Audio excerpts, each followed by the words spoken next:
Bismillahirrahmanirrahim. Bismillahirrahmanirrahim. Alhamdulillah wassalatu wassalamu ala Rasulillah wa ala alihi wa mawalah wa la haula wa la quwata illa billah. Kaifa halukum jami'an ayyuhat talabah?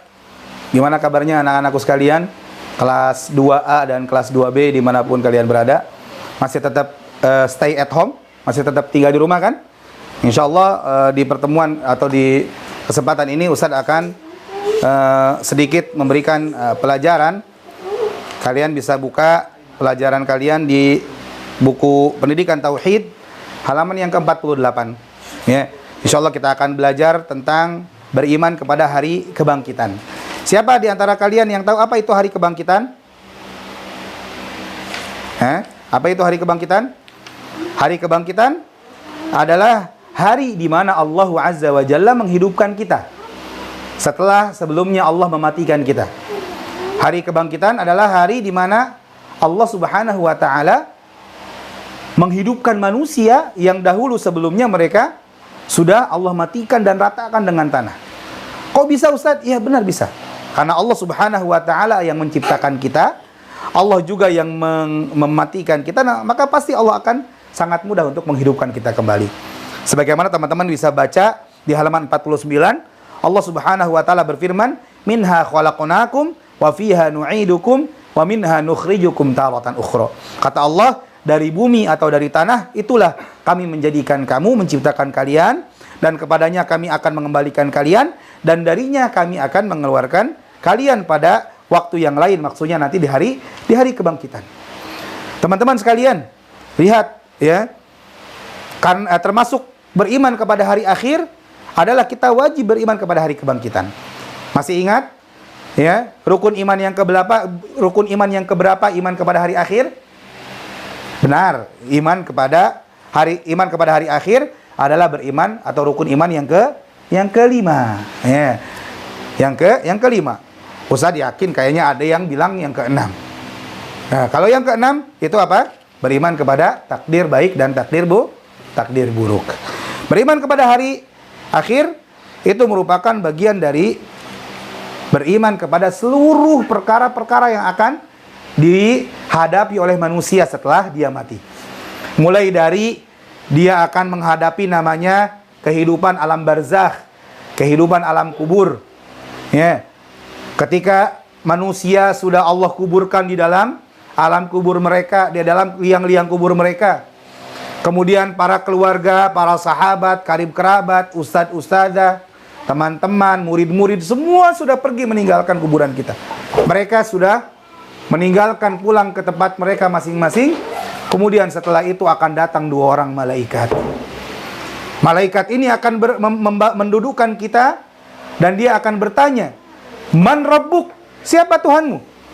Maka orang yang beriman dia akan berkata, "Rabbi Allah." Sebagaimana yang teman-teman hafalkan di kelas.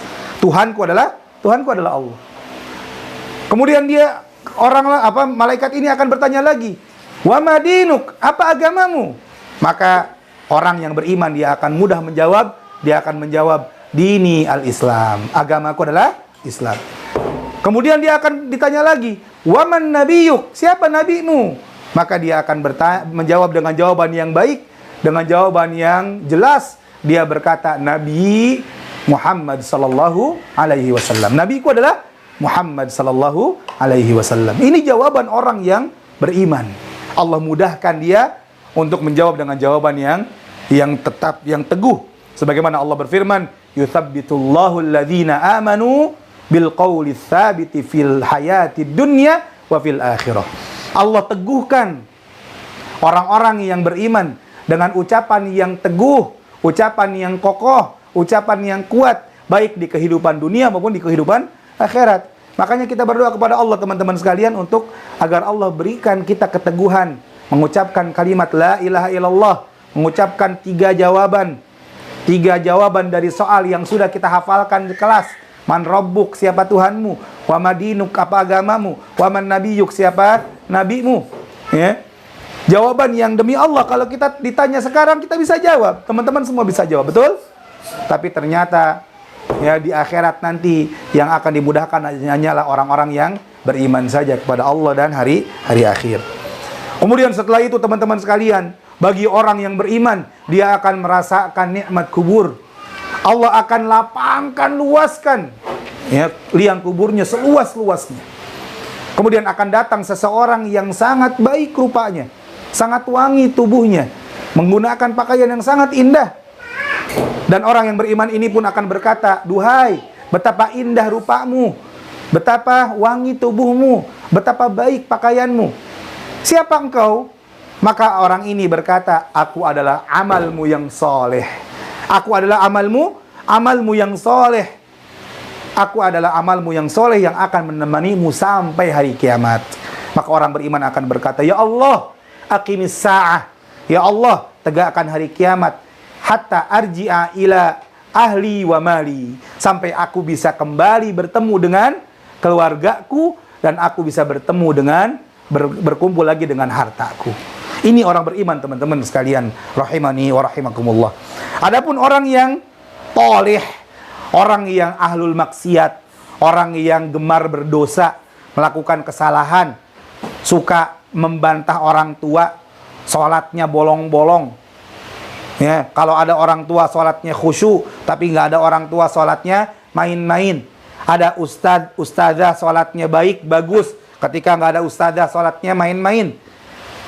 Nah, dikhawatirkan orang tersebut ketika datang dua orang malaikat. Ketika dia ditanya, "Man Rabbuk?" Dulu waktu di dunia hafal dia doa perkataan tersebut, jawabannya. Tapi ketika di akhirat dia cuma bisa berkata, la adri. Saya nggak tahu. Sami'tun nas yaquluhu faqultu. Aku dengar dulu orang-orang berkata perkataan tersebut, terus aku katakan. Dia nggak ingat karena apa? Kayak beo. Tahu beo? Ngikutin doang. Ya, hanya mengikuti omongan orang saja. Ditanya lagi, "Wa madinuk, apa agamamu?" Dia lagi berkata, la adri. Sami'tun nas yaquluhu faqultu. Aku nggak tahu. Aku dulu dengar, terus aku ikuti perkataan orang. Lagi-lagi dia ditanya lagi, "Waman nabiyuk, siapa nabimu?" Lagi-lagi dia berkata, la adri. Aku nggak tahu. Sami'tun nas yaquluhu faqultu. Aku mendengar manusia dulu ngomong begitu, maka aku pun mengikutinya. Dia nggak tahu. Padahal mungkin waktu di dunia dia hafal. Makanya teman-teman sekalian, rahimani wa rahimakumullah, hendaklah kita untuk beramal soleh di dunia, sehingga Allah akan mudahkan nanti ketika kita menjawab pertanyaan yang sangat mudah itu di akhirat. Ini setelah ditanya, kemudian dihajar, kemudian akan disempitkan alam kuburnya sampai tulang-tulangnya bersatu, sampai patah semua. Ya, Allah akan hancurkan, Allah akan pukul dia. Setelah hancur, apakah selesai? Tidak. Allah bangkitkan lagi, Allah jadikan dia sempurna lagi. Terus seperti itu. Kemudian dibukakan pintu ke neraka, maka masuklah hawa panas dari neraka dan bau yang tidak sedap dari neraka. Kemudian datanglah seorang yang buruk rupa, mukanya jelek, bajunya compang-camping, mengeluarkan bau yang sangat tidak sedap. Kemudian orang ini, orang yang buruk, orang yang berdosa ini berkata, "Duhai, betapa buruknya kamu. Siapa kamu?" Maka orang ini berkata, "Aku amalmu yang jelek." Maka orang yang jelek, amal yang jelek, berbentuk orang yang jelek tersebut akan menemani orang yang berdosa sampai nanti dibangkitkan. Maka setelah Allah Subhanahu wa taala menetapkan hari kebangkitan, Allah tiupkan, Allah perintahkan malaikat Israfil, betul. Allah tiupkan malaikat Israfil, Allah perintahkan malaikat Israfil untuk meniup sangkakala. Saat itulah hancur semua dunia. Kemudian dengan tiupan yang kedua, manusia yang asalnya sudah rata dengan tanah, tubuhnya Allah kembalikan seperti semula. Allah bangkitkan mereka. Allah bangkitkan tubuh-tubuh tersebut dan Allah satukan lagi dengan ruh-ruh yang mereka miliki. Untuk apa? Untuk Allah giring ke padang mahsyar. Saat itu mereka tidak berpakaian.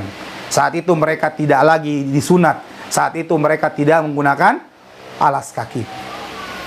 Dulu Aisyah bertanya, "Ya Rasulullah, kalau misalkan mereka tidak pakai baju, tidak pakai alas kaki, tidak berkhitan, apakah orang-orang saling lihat auratnya?" Maka kata Rasulullah, saat itu di hari kebangkitan semua khawatir. Semua sibuk dengan urusannya masing-masing. Pakai saat itu semua nggak peduli lagi mau yang depan, belakang, kiri, kanan, ya semuanya nggak pakai baju, nggak peduli. Kenapa? Karena semua takut dengan keadaannya masing-masing. Mereka takut ketika di saat dimana Allah bagikan buku catatan amalan-amalan kebaikan, buku catatan amalan-amalan keburukan. Ada orang yang mendapatkan buku catatan amalannya dari kanan, berarti itu pertanda kebaikan baginya. Ada orang yang mendapatkan catatan amalannya dari kiri, itu pertanda keburukan baginya. Apalagi ada orang yang mendapatkan kitab catatan amalannya dari arah punggungnya, lebih buruk lagi orang tersebut. Allah berfirman, fa amma man utiya kitabahu biyaminihi fayaqulu ha umqra'u kitabiyah. Ya, dalam ayat yang lain, wa amma man utiya kitabahu bishimalihi fayaqulu ya laitani lam uta kitabiyah. Ketika mendapatkan bagi dari tangan kanan, dari arah kanannya, maka dia berkata, lihatlah, ini kitab yang aku dapatkan, bacalah kitabku ini. Tapi kalau dari arah kiri, dia akan berkata, ya laitani lam uta kitabiyah. Duhai, andaikan aku nggak dapat kitab ini saja. Apalagi kalau orang yang dapat dari arah belakangnya. Wa amma man utiya kitabahu wara'a dhahri fasawfa yad'u thubura. Dan adapun orang yang mendapatkan buku catatan amalannya dari arah belakangnya, maka dia akan berteriak kecelakaan, celaka bagiku, celaka bagiku. Maka jamaah, teman-teman sekalian kelas 2A dan kelas 2B rahimani wa rahimakumullah, ya, takutlah kita terhadap hari kebangkitan. Ya, takutlah kita dengan hari kebangkitan, maka hendaklah kita untuk senantiasa berdoa kepada Allah Azza wa Jalla agar kita benar-benar mempersiapkan diri menghadapi kejadian-kejadian yang akan dihadapi oleh kita setelah kita dicabut nyawanya oleh Allah Azza wa Jalla, ya, karena saat itulah yang menjadikan penentu keadaan kita bahagia dan sengsara, sa'idun au syaqiyun, adalah dengan amalan kita di dunia ini. Maka jadikan amalan kita, jadikan dunia ini menjadi tempat kita mengumpulkan amalan sebanyak-banyaknya. Ini pelajaran kelima yang bisa Ustaz sampaikan di perjumpaan kita kali ini. Insya Allah akan ada kuis, ya, akan ada kuis. Nanti kuisnya akan dibimbing oleh kedua orang tua kalian, Abi dan Umi kalian, insya Allah lewat HP kuisnya. Nah, mana kuis itu akan Ustaz ambil sebagai penilaian bagi kalian semua. Hadanallahu wa iyyakum ajma'in. Ini yang bisa Ustaz sampaikan pada perjumpaan ini. Mudah-mudahan kita bisa segera berjumpa di halaqah-halaqah selanjutnya, baik secara daring, online, ataupun juga setelah Allah Azza wa Jalla mencabut wabah penyakit dari kita dan kaum muslimin dimanapun kita berada. Hadanallahu wa iyyakum ajma'in. Subhanakallahumma wa bihamdika asyhadu an la ilaha illa anta astaghfiruka wa atubu ilaihi wa akhiru da'wana anil hamdulillahi rabbil alamin. Assalamualaikum warahmatullahi wabarakatuh.